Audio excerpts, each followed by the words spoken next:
Meta ads Indian advertisers को अब house hold income के बेसिस पर डिटेल्ड टारगेटिंग का ऑप्शन दे रहा है। इसके बाद इंडिया में भी हाउस होल्ड इनकम के बेसिस पर टारगेटिंग की जा सकती है। इसके लिए आपको डिटेल टारगेटिंग वाले ऑप्शन में ब्राउज पर क्लिक करना है, डेमोग्राफिक्स पर जाना है और हाउस होल्ड में जाकर इंडिया सेलेक्ट करना है। इसके बाद आपके पास household income top 10%, top 11 to 20, top 20 to 30% सोन वाले जो ऑप्शंस हैं वो आ जाएंगे और आप हाई या लो इनकम वाली ऑडियंस को चूज कर सकते हैं। अगर आपके एड अकाउंट में एड सेट सेटिंग में डिटेल टारगेटिंग वाले ऑप्शन के अंदर ये मैसेज आपको दिख रहा है तो इसका मतलब ये है कि ये ऑप्शन आपके अकाउंट में भी पूरी तरह से रोल आउट हो चुका है। आप सीधा इनकम सर्च करके भी इस ऑप्शन तक पहुंच सकते हैं। इससे पहले सिर्फ यूएस ऑडियंस के लिए ये फीचर दिखता था और अभी भी कुछ अकाउंट्स में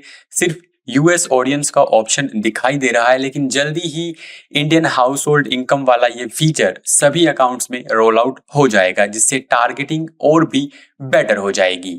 Meta ad expert John Lumen ने रिसेंटली एक एक्सपेरिमेंट किया और ये देखा कि मेटा के एग्जिस्टिंग एड सेट में नया एड ऐड करने से लर्निंग फेज ट्रिगर होता है या नहीं। और जॉन ने पाया कि एड सेट एक्टिव रहा और फिर से लर्निंग फेज में नहीं गया।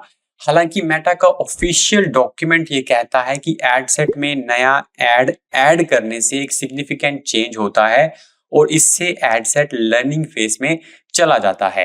पर जॉन के एक्सपेरिमेंट ने ये दिखा दिया कि ऐसा नहीं हुआ और इस हिसाब से मेटा का ये जो डॉक्यूमेंट है ये अब आउटडेटेड हो चुका है। हालांकि यहाँ ये समझना भी जरूरी है कि सिर्फ एक एड से भले ही एड सेट लर्निंग फेज में ना गया हो, लेकिन अगर आप बहुत से एड्स ऐड कर देते हैं तो वो जो एड सेट है वो लर्निंग फेज में चला जाएगा। कुछ लोगों को एड सेट का इस तरह से लर्निंग फेज में ना जाना अच्छा लग सकता है, क्योंकि कई बार क्या होता है कि अगर आपका एड अच्छा परफॉर्म कर रहा है तो आप ये नहीं चाहेंगे कि वो जो फिर से लर्निंग फेज में जाए, तो वहां पर ये एक अच्छा ऑप्शन माना जाता है। लेकिन कुछ लोग ये मानते हैं कि अगर वो लर्निंग फेज में जाता है तो उससे जो रिजल्ट है वो थोड़े इम्प्रूव हो जाएंगे और अगर रिजल्ट इम्प्रूव होंगे तो ये एक अच्छी बात है। यानी कुछ लोग ये मानते हैं कि लर्निंग फेज में जाना अच्छा नहीं है, तो वो उन लोगों के लिए अच्छा नहीं हो सकता जिनका एड पहले से अच्छा परफॉर्म कर रहा है।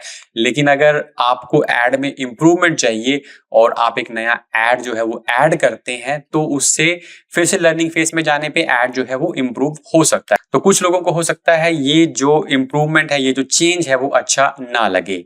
तो अगली बार जब आप अपने एक्टिव एड सेट में नया एड डालें तो ध्यान से ट्रैक करें कि उसकी परफॉर्मेंस पर क्या असर पड़ता है, क्योंकि डिजिटल मार्केटिंग की सबसे बड़ी सीख भी यही है, जो आज काम करता है वो कल बदल भी सकता है।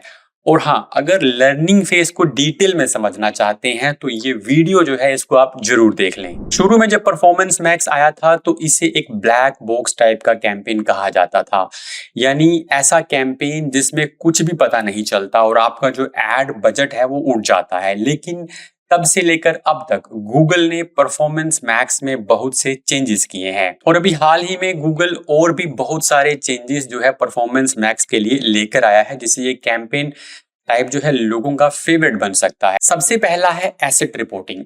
अब आप अपने एसेट्स को अलग अलग सेगमेंट कर सकते हैं, डिवाइस, टाइम, कन्वर्जन्स और नेटवर्क के बेसिस पे।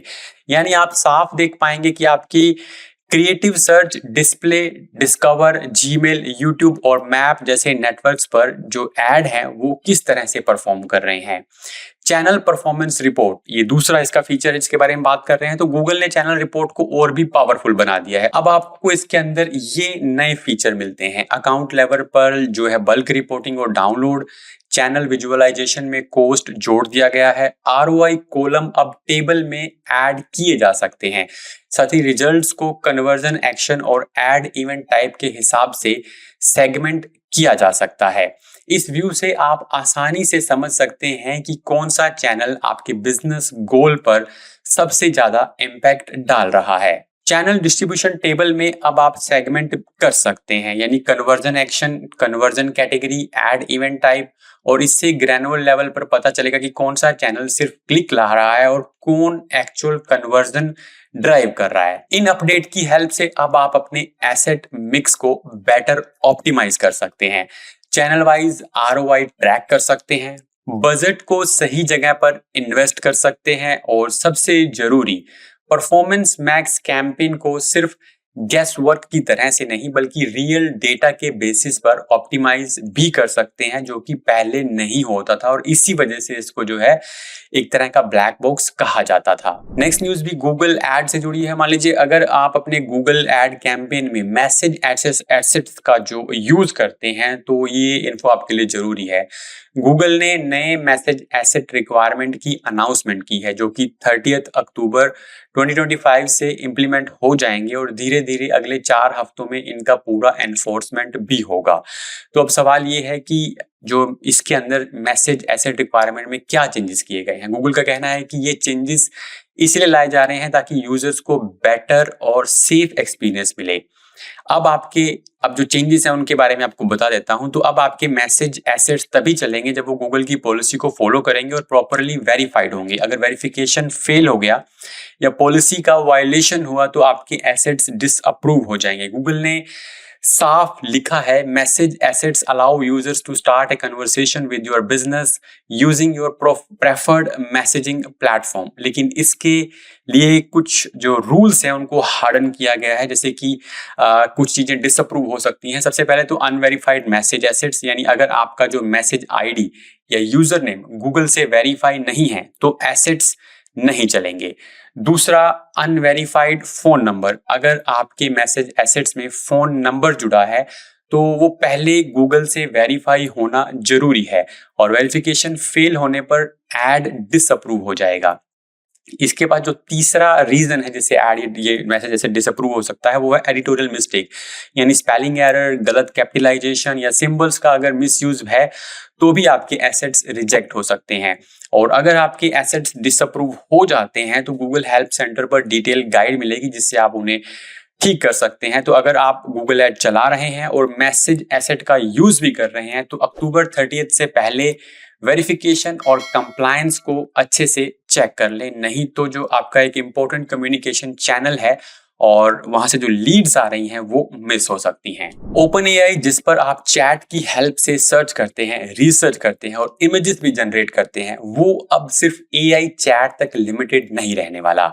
नए रिपोर्ट्स और जॉब लिस्टिंग से साफ लग रहा है कि आने वाले टाइम में आप सीधे चैटबॉट के अंदर से एड्स रन कर पाएंगे और जो यूजर्स हैं उनको एड दिखाई देंगी।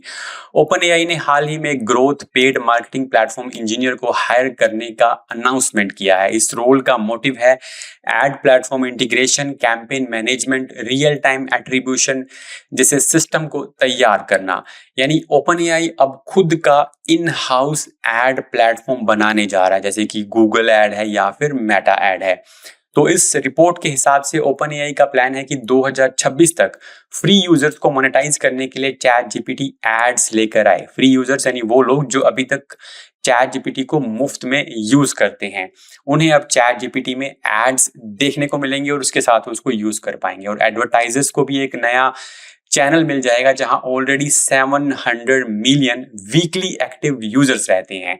तो ओपन एआई का एड प्रोडक्ट ऐसा हो सकता है कि एडवर्टाइजर सिर्फ अपना गोल सेट करें और चैट जीपीटी खुद ही कैंपेन की प्लानिंग करे, उसको बाय करे और मेजर भी करे।